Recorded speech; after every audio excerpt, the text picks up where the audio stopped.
We're going to run the e-gun on nickel. So the first thing we're going to do is we've got everything turned on. All the controllers are on. Water's running through the source. We have a nickel slug loaded in the gun.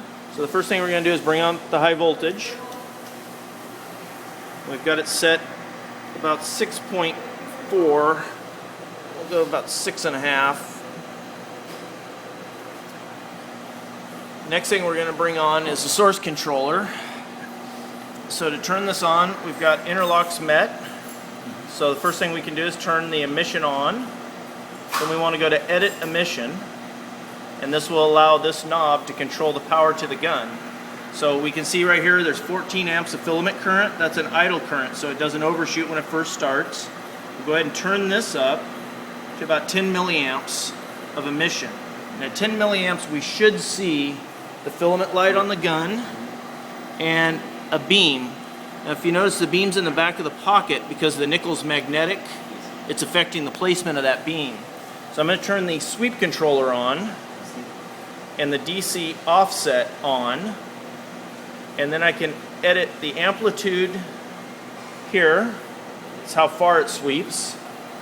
So right now you can see the beams moving around in the pocket. Yes. At about 1 amp it'll cover the whole pocket, but we still have the magnetic issue to overcome, so we're not going to worry about sweeping much yet.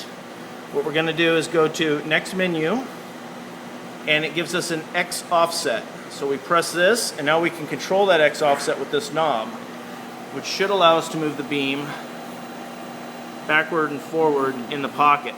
So I can kind of use that to center the beam. You can also use the Y offset to center it left to right. So by turning the Y offset, we can move the beam back and forth. So we'll get it kind of close to the center. And this is going to change on us, so I'm going to leave it in this mode so I can quickly come back and change the Y offset and the X offset.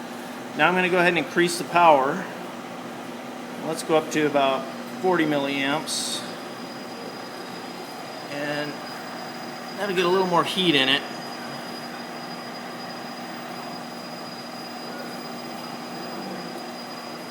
Go on up a little bit higher. Just try to get that nickel to warm up. You can see it's starting to glow on a couple of the pellets, and the beam's now further forward. Right now I'm at 63 milliamps. I'm going to lower it back down just a little bit. It's starting to glow. We're a little bit forward in the pocket, so I'm going to take this offset and move the X offset to bring the beam back more in the center. I don't know if you can see much on the video, but we're back down to almost no X offset, about 63 milliamps of current.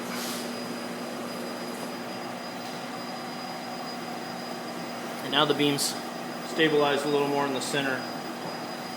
Now I'm going to go back on the menu here and change it back until I can get to edit amplitude, and I'm going to go ahead and turn that amplitude down. So on nickel I really just want to sit in the middle of the material and draw fresh metal in because it's a material that melts. So now that it's warm, I can use the next menu and go back to the X and Y offsets and make sure that beam is centered. It looks like we're pretty close right there. Can't get much video on it there. It's getting too hot for the camera. So now where we wound up at 65 milliamps, and we've got just a little bit of offset.